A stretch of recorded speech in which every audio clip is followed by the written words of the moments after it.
আগামীকালই প্রকাশিত হতে চলেছে 2026 সালের নতুন ভোটার তালিকা। সম্ভবত এইভাবে তালিকা প্রকাশ হতে পারে। প্রায় 7,08,00,000 ভোটারের নাম তালিকায় থাকবে। প্রায় 58 লক্ষ নাম বাদ যেতে পারে, যার মধ্যে মৃত, স্থানান্তরিত বা অন্য কোনো কারণে বাদ যেতে পারে। প্রায় 60 লক্ষ নাম যাচাই বা বিচার পর্যায়ে রয়েছে। পরপর ভাগ করে দেয়া থাকবে। যাদের কোনো সমস্যা নেই এমন তালিকা, যারা মৃত তাদের তালিকা, যারা বিচারাধীন তাদের তালিকা এবং যারা নতুন ভোটার তাদের তালিকা।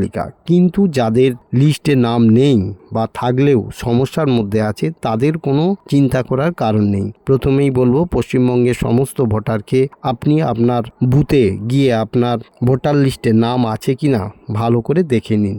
যদি না থাকে বা থাকলেও সমস্যার মধ্যে আছে, আপনি আপনার বিএলওর সঙ্গে যোগাযোগ করুন অথবা আপনার প্রয়োজনীয় নথি নিয়ে ব্লকে যান। এছাড়াও আপনি নির্বাচন দপ্তরে যোগাযোগ করুন। তবে প্রত্যেকের কাছেই অনুরোধ, নির্দিষ্ট সময়ের মধ্যে আবেদন করে নাম পুনরায় অন্তর্ভুক্ত করুন। গণতন্ত্রের প্রত্যেক নাগরিকের ভোটাধিকার অত্যন্ত গুরুত্বপূর্ণ। অতএব ধৈর্য রাখুন, নিয়ম মেনে আবেদন করুন, নিজের অধিকার ফিরে পান।